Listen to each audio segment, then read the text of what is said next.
Hello, my name is Sierra Shah, and I'm the user experience instructional designer with Online. Um, I'm screen sharing right now our question banks and quizzes tip sheet that you should receive after watching this webinar. It basically goes over everything I've talked about today, as well as including links that will direct you to more advanced resources and instructions on how to create quizzes and question banks.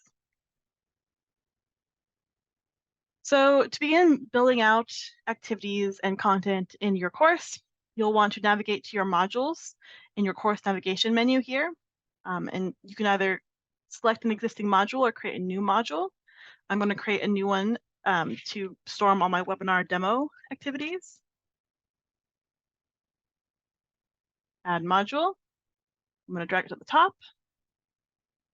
So there are two different ways to begin building out your activities. My favorite way and recommended way is to navigate to this module. To the right, click on the gray plus icon and then select the relevant activity. Here I'm going to create a quiz. It will list all quizzes that have been created in this course, but I'm going to create one from scratch by clicking Create Quiz. There are two different types of quizzes in Canvas. By default, I'd recommend using just classic quizzes because those are the simplest and those are the most likely format that your Moodle quiz imported into Canvas quizzes will be. It's the better translation. They're more accurate to Moodle quizzes if they're in the classic quiz format. New quizzes are a bit more advanced, but I will not be going over new quizzes today. I will name the quiz, so quiz example demo. I will add it to an assignment group. Assignment groups are essentially grade categories within Moodle. They're equivalent. So it's that is how you will organize all your activities within groups.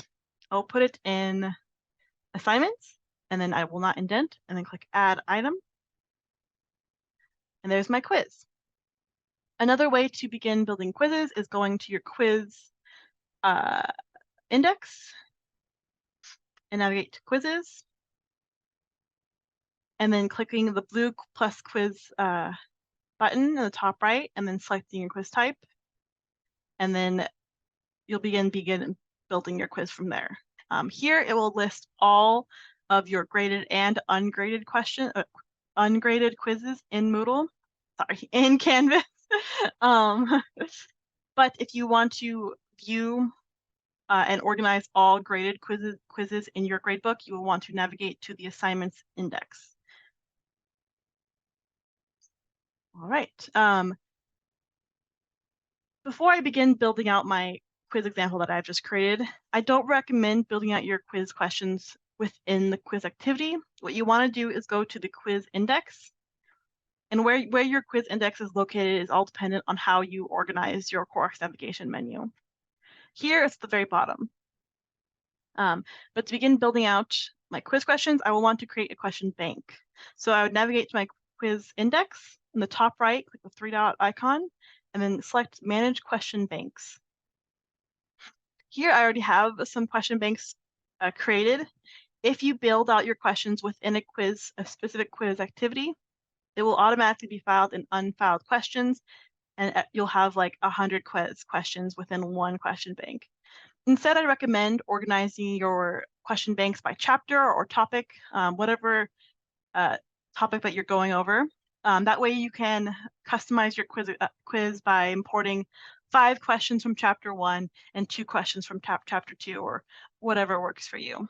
On the top right, we're going to create a new question bank, and we'll call this chapter 2. Click enter, and there it is. You can bookmark or unbookmark your question bank here. You can click the pencil icon or delete the question bank here.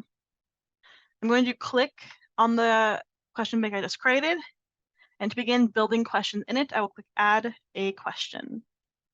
And this menu will pop up right here. The very first default option is multiple choice. So I'll create a multiple choice example question.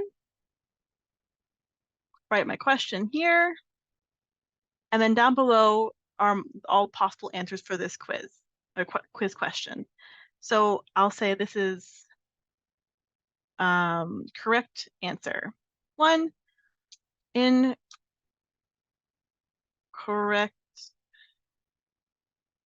answer 2, and let's create one more option and call it 3.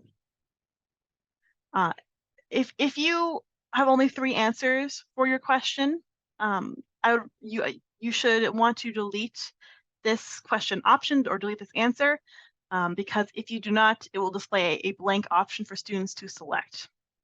If you have more answers, you can click add another answer down here, and I can start building that out like this. You can also customize which of these answers is correct by clicking the green arrow icon next to it, and we'll mark it as the correct answer here. But I want the first one to be correct. You can see these colored boxes underneath each answer.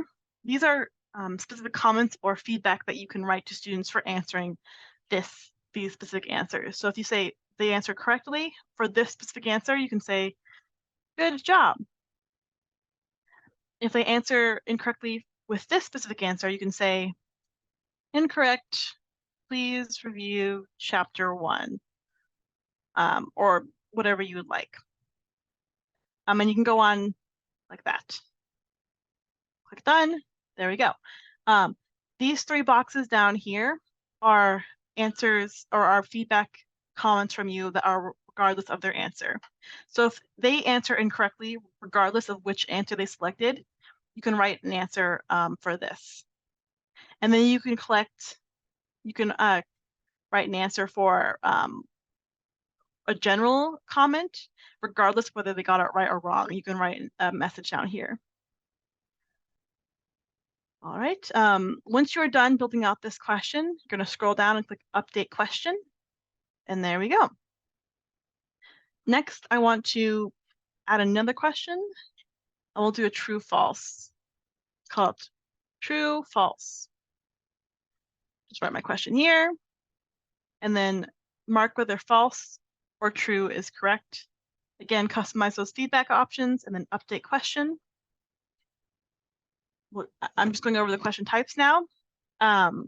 So if you click that drop-down menu, we have multiple choice, true, false, multiple answers, essay question, and text or file upload question. These are the easiest question types to use. They're all automatically graded except for the essay question and the file upload question. So if you want your quiz to be automated, avoid those 2.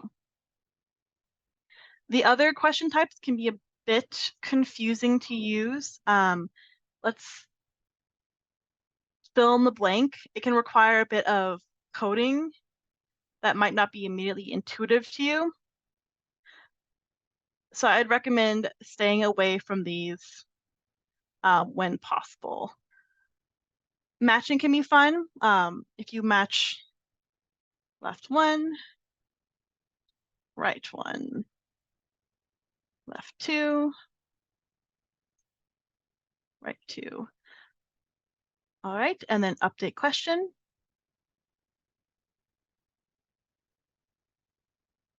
And I'm gonna go back to edit that because I didn't write a question for it. And then you can have some other options that have no matches that are meant to confuse the student. So middle 1, middle 2, and then update question. There we go. Next one is multiple answers. This means that there's more than one answer required to have the question mark as correct. So question, answer 1, answer 2, answer 3. Mark that correct, and that is incorrect. So the student must select answer 1 and 2 for this to be a fully correct score on their quiz. If they'd only select 1, they'll get a partial credit point for their answer. So update question. All right, so we've created our question banks. To navigate back to our question banks, we can click question banks in our breadcrumb trail. Otherwise, we'll just go back to that quiz in my module. Quiz example. When you create a activity in the module view, regardless of the activity type, it will always be blank and empty. So no settings customized and no description or instructions in the activity. To begin building it, we'll click Edit in the top right, customize the name, write a description. There are 4 different quiz types in Canvas.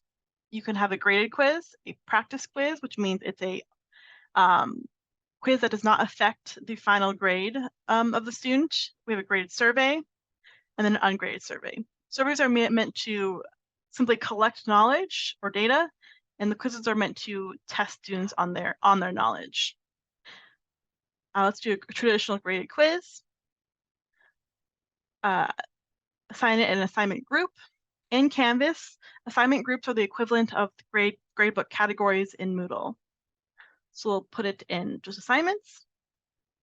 I can shuffle answers, give it a time limit, allow multiple attempts. By default, students are allowed to see their quiz responses. And then you can choose how if students see the correct answers. You can choose to allow them to see the answers at maybe the end of the semester or after the quiz is closed, or you can simply disable that. You can choose to show one question at a time, require an access code. I would ignore this. And then down here, we can customize our due dates and available from and until dates. So we'll say this is due tomorrow at 11:59 p.m. The default is 11:59 p.m., so I just click done. And then we'll say they can begin taking the quiz on Monday, and then they can when the quiz no longer accepts late submissions, that'll be their until date. So they can stop or close the quiz for submissions on the 30th. There we go. If you have a student that needs accommodations, you'll come down here and click Add, and then assign to a specific student. So we'll say test user, they get an extra couple of days to submit. So let's say it's due the 30th for them. And then click Save. There we go. So we just customized the quiz activity settings. We haven't actually built out our quiz yet. In order to do that, we go back to Edit. And up here, we go to our Questions tab. And then we can create new questions within this quiz activity, but they will be added into that unfiled questions question bank. So what I recommend is just building out those question banks and then clicking Find Questions and then selecting from the question banks that I have. We'll say Chapter 2 and select all those questions I just created. And then click Add Questions. There we go. Now it's auto-populated. Something to remember when you are building, or if you choose to build questions out within an activity, click New Question, and you begin updating your settings. When I was first learning how to do this, I would just skip over clicking Update Question, and I would scroll down and click Save. If I click Save without clicking Update Question first, I'll lose all the progress on this question that I just built. So remember to click Update Question and then click Save when you're editing your quiz. All right. I'm going to save. I recommend when you're building out quizzes online that you preview and test your quiz to make sure it's functioning, like coming up here and clicking Preview. And then you can come down here and answer it how you think it should. I'm going to purposely select the incorrect answers and then submit quiz. And there we go. We cannot see my specific feedback that I wrote, or actually you can, sorry.